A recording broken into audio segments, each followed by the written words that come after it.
All right, dudes, it's 11:30, kind of a little bit late, but we have completed one day's work.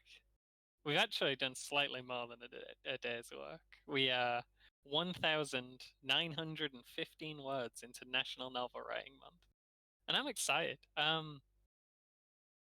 Despite the video I made yesterday, which was a little bit silly, I'll admit, I did actually have kind of an idea in mind for what I was going to do here. And I had actually cheated a little bit, and I'd written maybe this much. I'd written this much. This was already written. Oh, heads up! There's not going to be a visual component. Besides that one highlighting, which I'm sure was very exciting for everyone, there's not going to be a visual component of this video today. So feel free to tab out, do whatever. And I just kind of wanted to talk through my process, talk through what I'd written, talk through the work, and I keep saying I'm not sure what form videos on this subject are going to take. So we're just seeing what happens here, much like with NaNo. Anyway, the kind of story I had in mind, basically, the last 2 years I've tried to write the same story, and we were pantsing both times, but I don't know. We kind of had a vibe in mind that spoke to me a lot at the time. And we were just trying to. This is what you do when you're pantsing, when you don't have a real plan in mind. You just picture what you want the finished project to maybe look like, and then you try and work out what kind of energy the piece is going to carry, and you try and work from there. Um, it just didn't work out, and we did it twice. We finished the project. We finished the 50,000 words both times, but we had 50,000 words of rambling drivel that never got anywhere near where I wanted the story to go. And yeah, it just didn't quite work. So I figured for this year, instead of trying for a third time to bash my head against this particular wall until it falls down or I do, um, we're gonna skip right ahead to the sequel. This is the sequel to the story I never wrote. We're gonna obviously be introducing everything as if it's not a sequel because the original story doesn't exist. And also, while we were working out what form that would take, we decided to look back even further on our NaNo history. And I'm actually the beginning's more or less going to be a rewrite of my 2014. I think 2014, my first ever NaNo, the project I did then.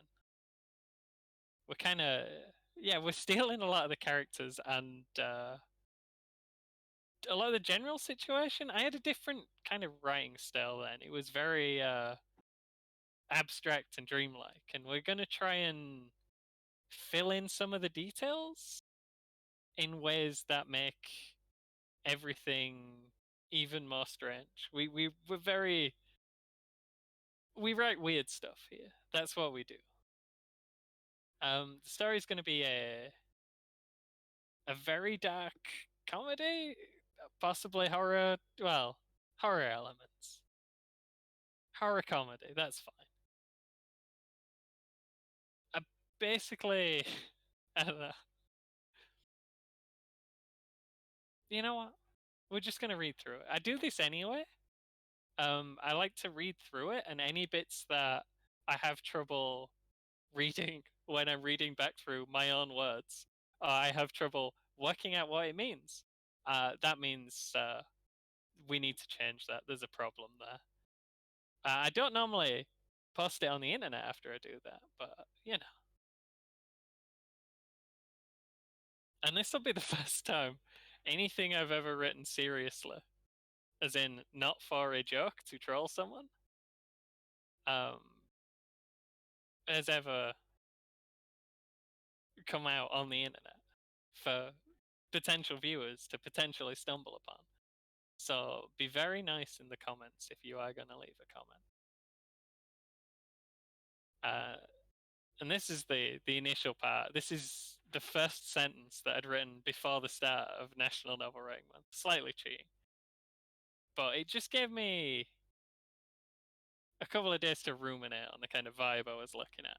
It's first, is it 2 sentences? That was what we were thinking about in the lead up to Novel Writing Month. This is what we're trying to mentally expand upon before we'd started. Rob got the job at Cooper Booth after a previous administrative assistant had gone mad, eaten his own hands, and been fired. He wasn't supposed to know the full details of all this, but people did tend to whisper anxiously around his cubicle when they thought he couldn't hear, and some of the blood around the bottom of his keyboard hadn't been cleaned thoroughly. The fact that all the attention. Okay. I started having a little bit of trouble immediately there, but I think I got it. I think that one was just me. The fact that all the attention such an event had garnered with some light background mumbling told Rob that such catastrophic dismissals weren't entirely unusual. Sometimes, when the unceasing mundanity of his day-to-day workload and the exhaustion of the surrounding office politics was really getting to him, that's a bit of a long sentence there, bud, and his spirit was sufficiently weakened, Rob wondered if one day he might see a man die within those awful, awful halls. And that's kind of what we're going for. Basically, the initial thing is the setup. I wanted to describe like a really awful job as if it was happening in a nightmare. So just entirely over the top and horrible and slightly gruesome. That's the vibe we're riding on. This is where we were going with this whole thing. The building was a towering, brutalist behemoth with sharp angles and few windows, a thick, concrete monolith that was immediately and savagely unwelcoming. On the inside it was dark and sparsely furnished, feeling vast and barren.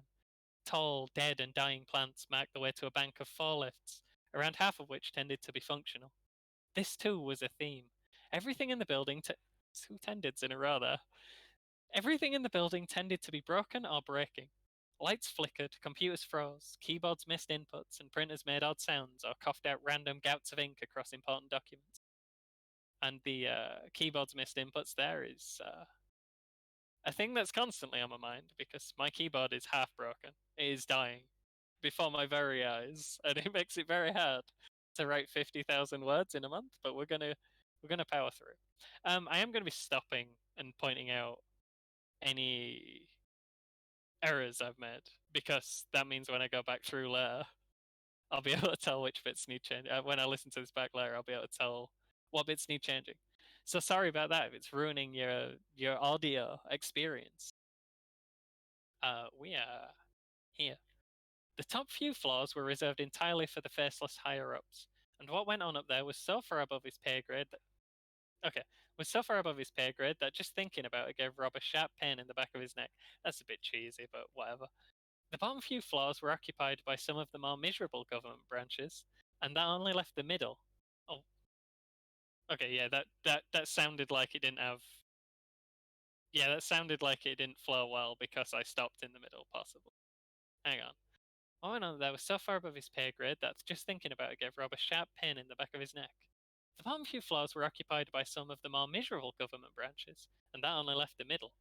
A wall of sound accompanied each of the floors, an endless series of awful phone calls coming from a maze of tiny cubicles. The floors were drastically overpopulated. Bustles of anguished and stressed people, each undergoing their own unique misery. Each monitored and scrutinized in a dozen different ways, dissuading dawdling, daydreaming, or casual talk. Crying was allowed, but only as much as it did not impact an employee's performance. That last part, this whole bit, we could just delete. It's all horrible. It's fine. We keep it for now because it's NaNo. I kind of want to say the sentiment of the last sentence there, but better, in a way that flows better. These floors were arranged strangely too. Quite by design, the building was not square, with odd angles jutting out from it, seemingly at random. Nothing was straight or level, because it would be impossible to arrange as such. That didn't quite work. I mean, nothing fits within the space in a way that's strange. That's straight. That looks visually correct. The walls and floors were thick grey concrete, with barely an effort spent making the building appear livable. Even on the subconscious level, the space was wrong and exhausting to be in. And then there were the managers. Should probably delete this. We don't talk about the managers for a while. Nowhere else had been hiring. Breaks were only a minor reprieve. The break room was still jagged and unwelcoming, and the cacophony of the workplace was barely muted by the single wall and flimsy door intervening. The kettle was frequently broken, so Rob drank tap water and wondered deeply what it might feel like to cast himself from the single, tiny window. We're going to go into why the building's such an odd shape. We imagine, if you don't know why it's like that, it just seems like it's a normal building with random triangles added to the outside of the floor. We know why it's like that, but we're not telling you. Rob was 3 minutes and 46 seconds into pretending he wasn't just drinking tap water and watching the precious seconds of his finite break and finite existence. That is the longest sentence anyone has ever written, and I feel bad for liking it. Watching the precious seconds of his finite break and finite existence tick by on the small, loud wall clock when his friend Dan entered the room. Dan had been working at Cooper Booth for a couple of months already and had developed a healthy 1,000-yard stare as a result. All right, Rob waved. Dan slumped wordlessly into the farthest seat from him. Rob was pretty sure Dan hated him. I did try putting his friend Dan hated him. I don't know if that'd work better. I couldn't decide at the time either. We wanted to make it clear that it wasn't a mistake, that he's his friend here and then he hates him here. Like, both of these things are true at the same time. It's like one of the few people who stopped to talk to him, but also he's sure he's made a horrible impression. His job was to make sure all the electronics on the floor were working. Everyone could log into whatever they needed to, and all the outgoing calls were loud and clear. Unfortunately, none of these things ever functioned as intended and could not be made to, though his day to day was one of constant disappointment and degradation from the management. That could be the first mention of the management, and it'd work fine. Dan was about Rob's age, but was already rapidly going grey. The picture on his lanyard ID from roughly the beginning of his tenure, though, showed a fresh faced, naive youth with a head of healthy blonde.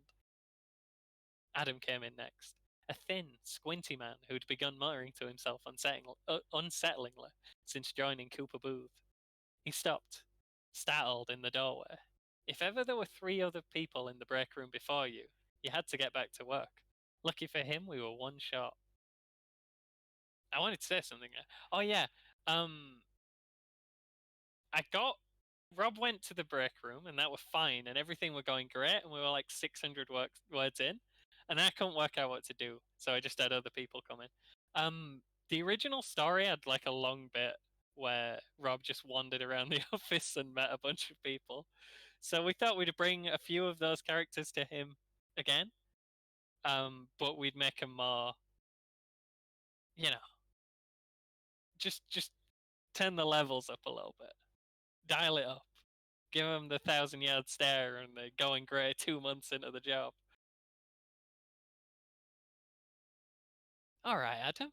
Rob waved slightly more aggressively. Adam waved back, attempted a smile, failed, and sat down. He picked a spot equidistant between Dan and Rob to make it as difficult as possible for either to converse with him. And that should be a comma. This should be a comma here, probably. We've got a problem apparently this year where we're just writing the longest run-on sentences you ever did see. I'm gonna just stick a comma in there. Let's see if it fits. Big Spike was between Dan and Rob to make it as difficult as possible for either to converse with him. No, it didn't work, does it? And started whispering under his breath about the teeth. The spooky mutterings filled the room whenever there was a lull in the din outside, making the break only slightly less pleasant, as there was only so low it could go. Rob theorized the other workers avoided talking to him because of his relative newness. He hadn't even picked up any of the fun disorders yet, although he was cultivating a twitch in his right eye. It seemed likely that the new recruits here tended not to last too long before departing for either another equally terrible corporate hellhole to lend their labour to, or to some local mental health facility. It'd been 5 minutes and 11 seconds now.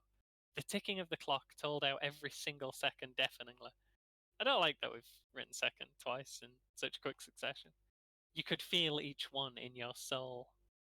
This was intolerable. Rob shrugged. They all hated him anyway. Hey, Adam, he called. Adam jumped sharply, glaring at him like a rabbit in headlights. Rob responded with another small wave. A few seconds passed, and Adam slowly came to the realization that he was not in immediate danger. "You're all right, Adam." Adam leaned in cautiously, eyes wildly scanning every inch of the room as if each cupboard might contain a patiently waiting ninja. In response to Rob's polite introduction, he whispered, "Do you see them too?" The realization hit Rob that this had been a bad idea. And then I never know how to transition between scenes, so as a placeholder, have a single dash, a single hyphen between nothing and nothing on its own line. At roughly the same time, a filthy, half-dead van was pulling up nearby in a spray of puddle gunk and a cloud of exhaust smoke. We didn't do a good enough job of making it obvious that it was raining, so this spray of puddle gunk comes out of absolutely nowhere. It's a sentence that only makes sense if you know it's raining, and it only we like to write things that have never been said before, but you can kind of grasp onto. Um, yeah, it should be raining before now. Maybe it can thunder outside or something while Rob's waiting in the break room. It came to a full stop in between two parking spaces. Hmm. I meant it's supposed to be across two parking spaces. It came to a full stop in between two parking spaces, one regular and one disabled, stopping heavily enough to throw the occupant in the back completely over. "Are you okay?" Zach called from the front, taking stock of the situation in that moment of relative calm, precluding the fraught journey they'd taken to get there. April realized she'd thankfully survived. For a while, it seemed like it could go either way. Again, I don't think I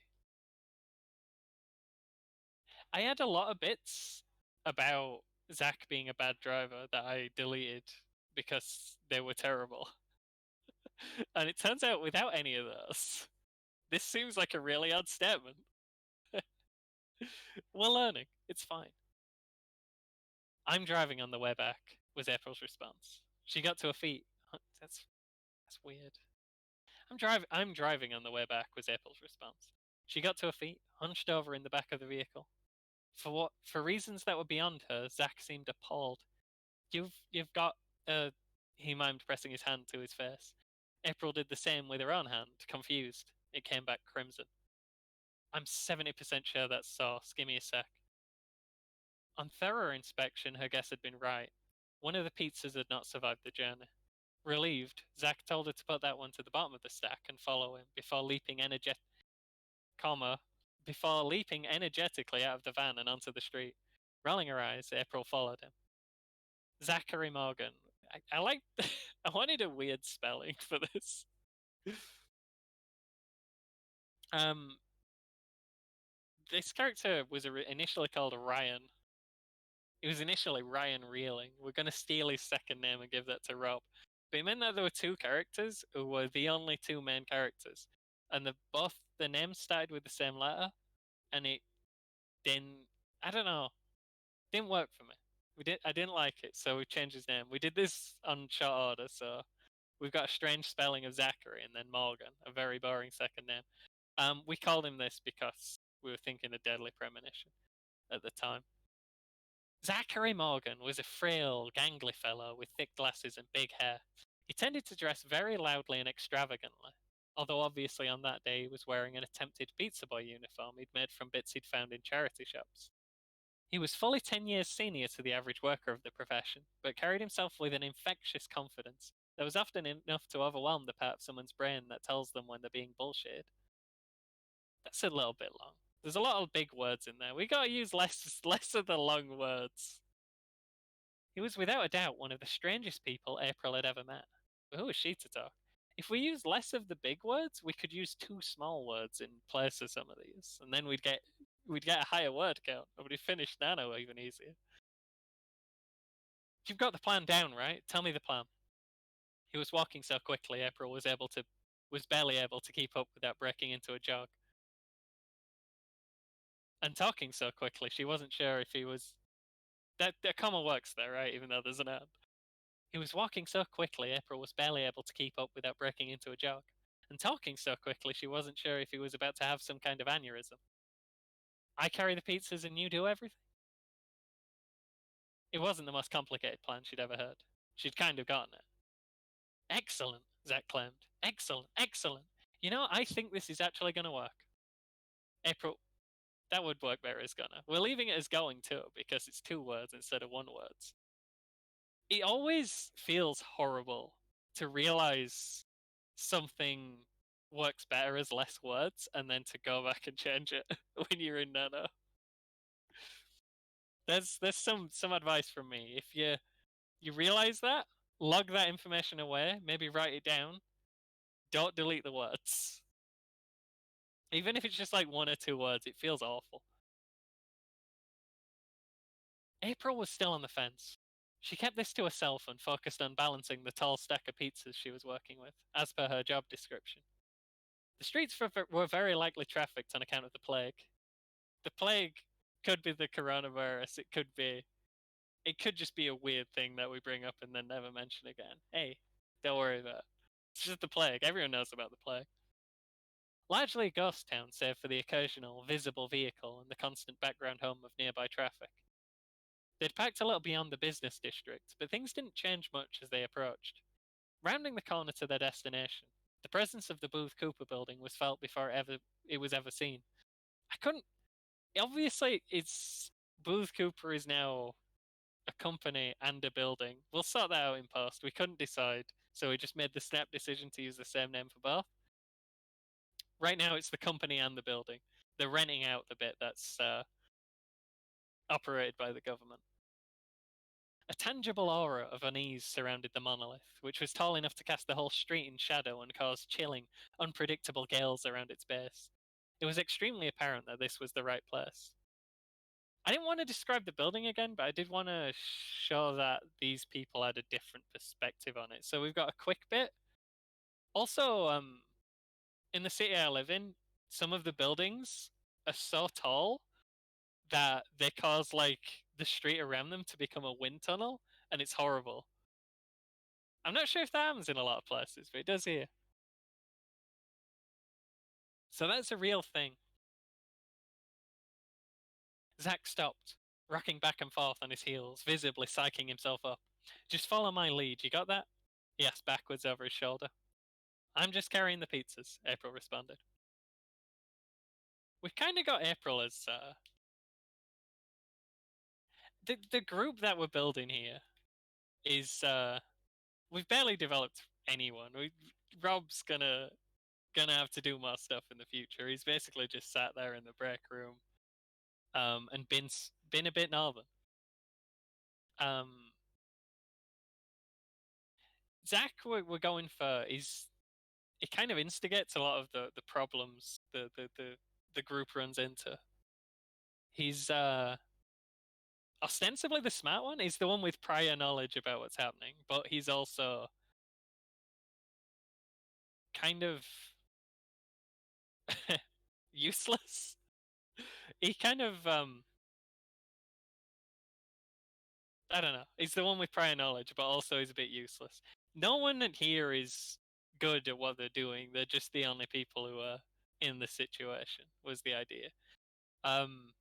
April's half mad and is sure the world's going to end. We haven't even alluded to that yet, but that's coming. Also, she's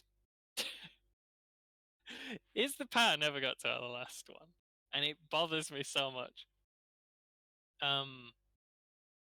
When I was writing it the first time, I kind of ran out of things to do, and something. I think I just heard the door on. Okay, I hope we don't get interrupted, but if it happens, it happens. Yeah, I couldn't think of what to do, and sometimes when you're out of ideas in a story, just throw everything at the walls. Just dial it all the way up, go crazy, make something happen. So April started seeing like an imaginary friend who was a skeleton detective who told her to do bad things. And then I thought that was I liked the skeleton detective, so I tried to work him into the real story in the next one. In the next attempt at that one. didn't work out. We couldn't get Ed Bone Marrow off the ground. We kind of had to put some backstory in there, and it couldn't just appear out of nowhere in a more serious attempt. This time, Ed Bone Marrow is going to appear as the secret fifth member of the group who only April can see. He's a skeleton detective who doesn't play by the rules. Rob's more like... Oh, April's... I don't know, she was very stressed, but also very self-assured. I don't know how to describe it. She kind of... I don't know, things just kind of spiraled out of control around her, was the idea.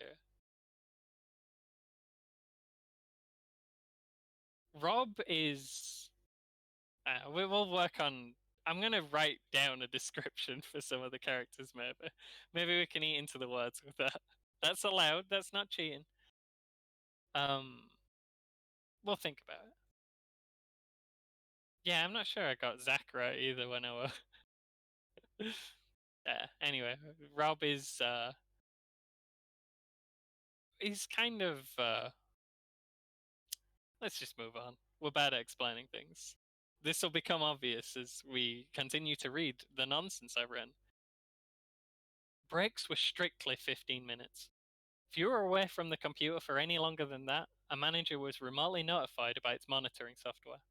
Each employee was allotted 2 breaks per day, in addition to a half-hour lunch, adding up to an hour of free time which could be spent either slowly dying in the break room or cultivating headaches in your cubicle, all of which was completely unpaid. My last office job. They just deducted time from your day for your lunch and breaks. It was horrible. That's illegal, right? You can't do that. The most common sort of theft is wage theft. This is the world we live in. Rob was pretty sure he'd been within his 15, but judging by the storm of angry red post-it notes plastered over every surface of his desk, a manager had set upon him regardless. He sat down heavily at his towering desk, his office chair being stuck at the lowest possible elevation, because everything was at least a little broken.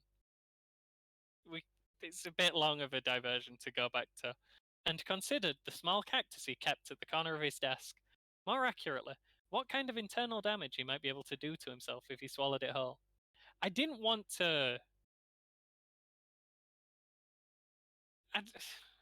with kind of... I do apologize for the self-harmy stuff. We try and play off as a goof. We don't actually... None of the characters are actually...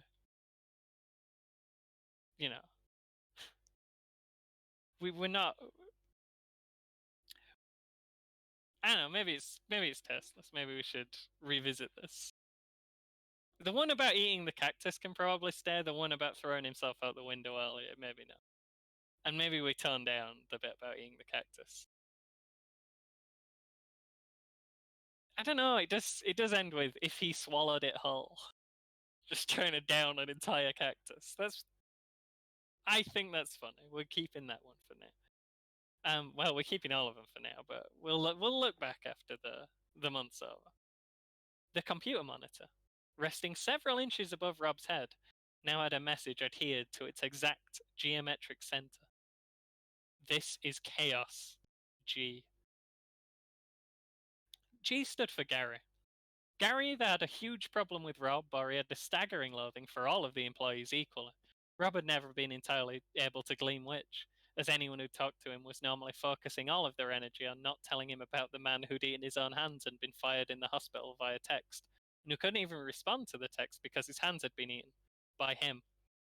I wrote that sentence, and I was like, this is awful, it will annoy the reader. I love it. That is definitely... If we ever make a finished draft of this, that sentence will appear in it. Gary was a My door is always open kind of boss who operated out of a glass-walled dungeon in the corner. Despite his door always being open, nobody ever went in it because Gary was frequently there. And even when he wasn't, there was always the chance he'd show up in time to spot you through the transparent walls. It wasn't worth the risk. The message appeared to have been in response to Rob's jumbled desktop, something he'd had to close out of several windows to see. And that's where we got to. That's day one. This will be a longer paragraph. So that's what we got. I'll listen to this back at some point. It'll tell me what stuff needs changing. If you were worried about the quality of your own writing for Nano, absolutely don't be. Just get the words out. Keep the story moving. You can fix it in post. My guy, this is a first draft. It's going to be shit. That's how first drafts work. They're shit. This is known. We are 7 minutes until day 2 right now, so we can start writing again soon. I do actually wait until the clock ticks over to midnight to start writing again. We're not allowed to put a single word down before that. Anyway, this was something a bit weird. Something I've not done before. I hope this video comes out all right. Hope it's enjoyable. Hope your Nano's going all right, man. Tell me about it. Tell me about it in the comments. Don't forget to like and subscribe. I'm playing. If you want to leave a comment, do leave a comment. I'd love to hear from you about your experience with Nano. If you got, I don't know. I've done this a lot of times, but I'm also like a terrible recluse who doesn't talk to anyone while I'm doing it. And normally, when I do this, the work I do gets saved to my hard drive. No one ever sees it again. I put it in a flash drive as well, just to make sure it doesn't,